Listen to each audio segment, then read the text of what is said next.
Hello, welcome to Have a Go, and I'm Alan. As you may be guessing by the casting flasks, today we're going to cast the headstock a fourth time. Hopefully this time it's good. It'll be a false coat again.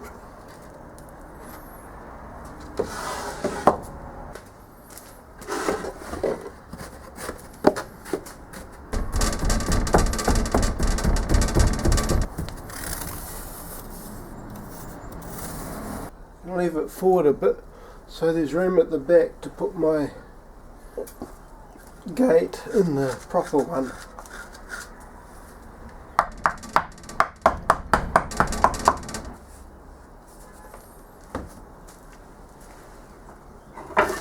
I'm not a complete idiot, I'll just play one on YouTube. As you may have guessed from the shadows, the time is approximately stupid in the morning and it's blooming cold. Yeah, this being winter and all. So, good news is I have a fire to look forward to once I've got these moulds made up and I can start melting metal to pour.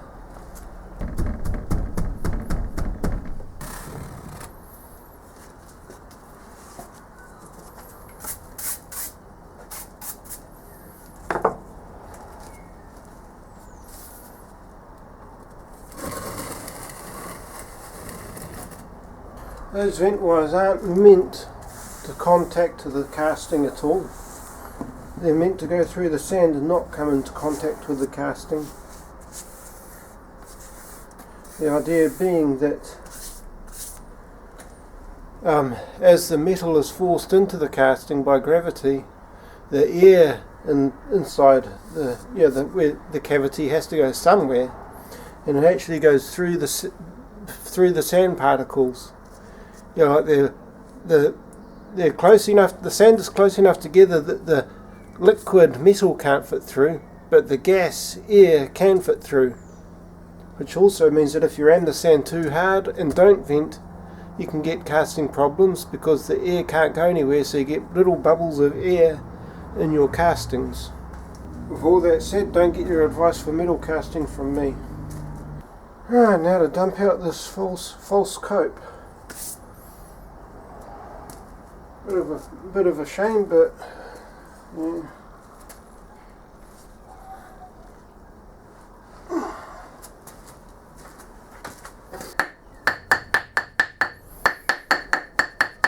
Let's just make sure I can actually get this thing out of here.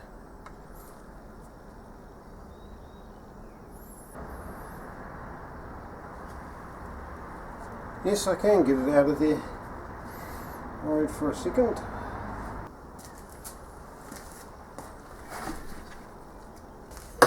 The thought just occurred to me, it'll probably be easier to get this gate out if it was tapered rather than just a round cylinder all the way down. Maybe once I've got the lathe going, I can turn a taper on this, eh? I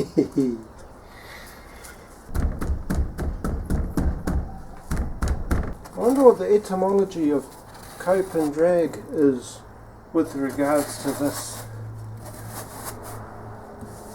So I've noticed that in the trades especially, a lot of old words hang around.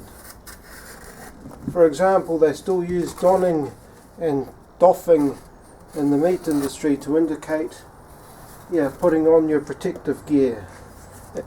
Donning your and taking off your protective gear, or doffing, which are not words that you see in common usage these days. Which makes me wonder if cope and drag also have their roots in a couple hundred years ago or something.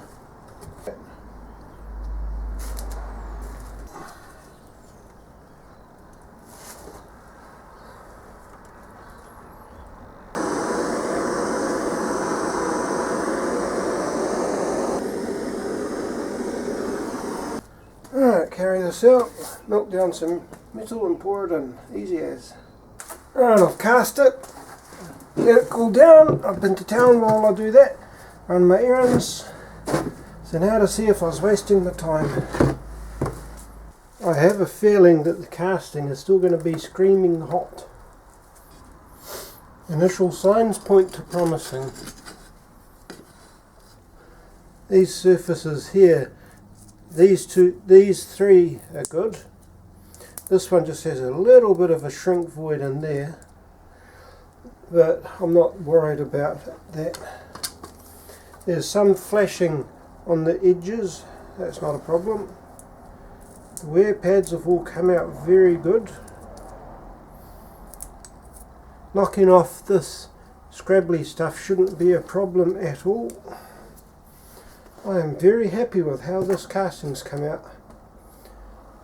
I'll put this out on the concrete to cool down a bit. I'll rehydrate this sand with some water and we'll come back to it later. Alright, now that we've got the casting, time to tidy it up a bit. Alright, in the past I would have used the belts, the bandsaw for this, but I have found that, or I'm pretty sure that using the bandsaw on the rough castings is bad for the blade.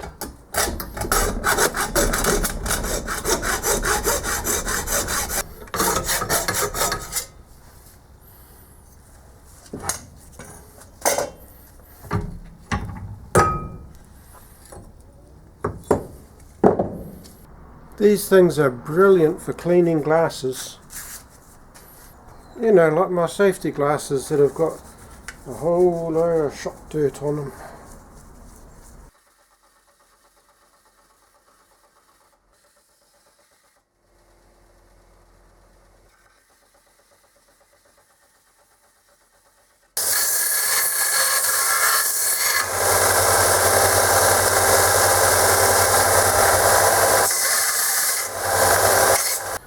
Right, I haven't completely sanded down the top of this because I don't want to sand it down too far. This, yeah, it looks reasonably nice. Didn't even bother trying to sand, belt sand inside there. I will say though that this curve here, even with the rough finish, looks a lot nicer than the old one did. Because the old one I put the gate there and I could never quite get rid of that transition. Whereas this one just goes nice and smooth all the way down. Vanity, but yeah. The back, reasonably okay, but it's the back, who cares. The channel inside, I was able to sand here, however I couldn't sand the sides there or there because the throat of my little detail sander isn't enough.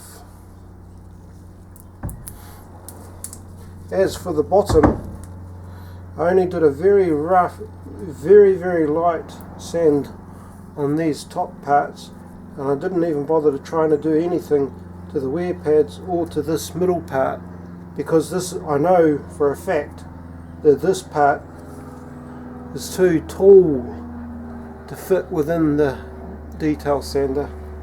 The handle on this was bright orange when I first got it. Oh well, shows it's earning a living, I suppose.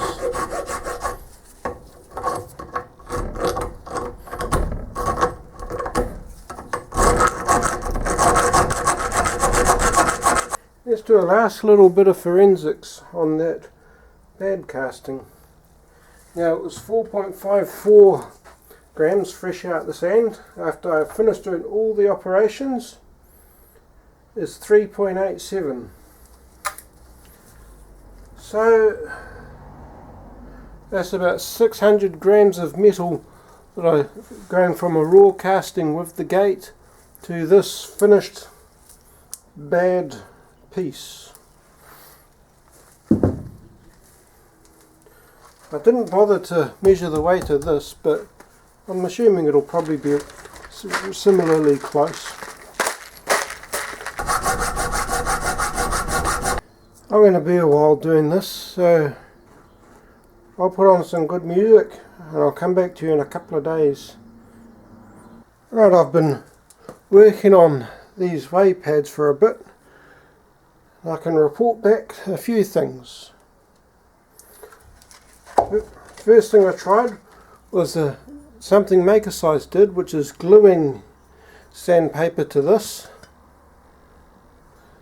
Well, first problem I had was that the edges of the sandpaper got torn off by the roughness of this.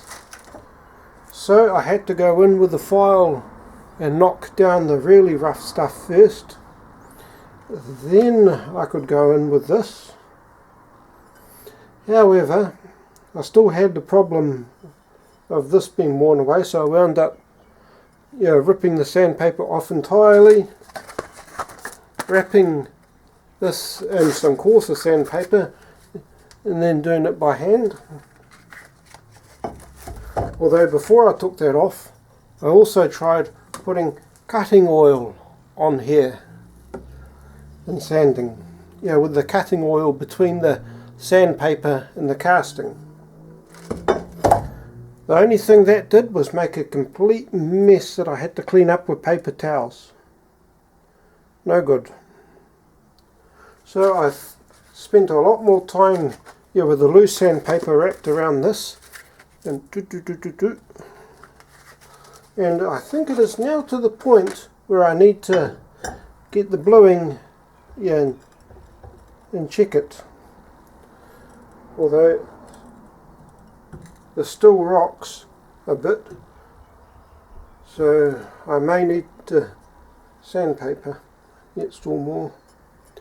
However, before I sandpaper, I need to get the special solvent that cleans off this glue crap, so I can get this back to truly flat, so I can see with the truly flat one. There you see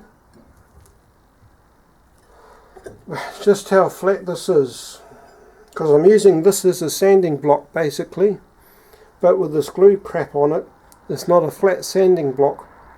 So I'll go and buy some of the special solvent that gets rid of that glue crap, and then I'll come back and see where we go. I wish I had a shaper to do this.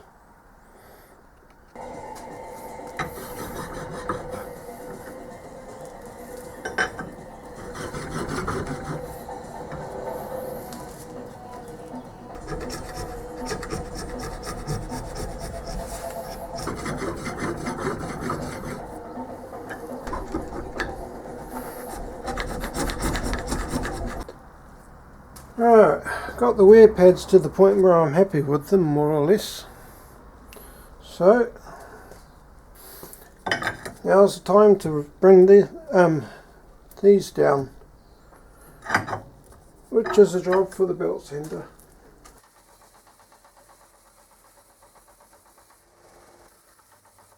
Yep, it's a little bit shorter than the plate itself, which is exactly what I want, believe it or not.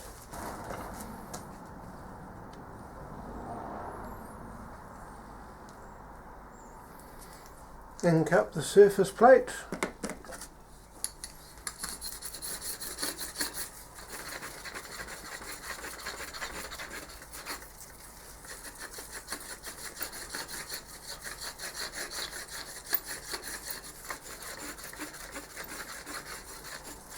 For those who don't remember, this is a perfectly flat reference surface, guaranteed flat,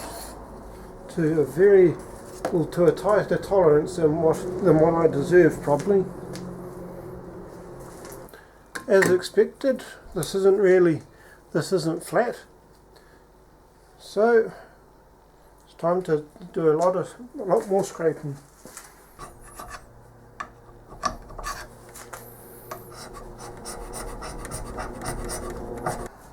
Tell you what, I'll put on some music and come back to you.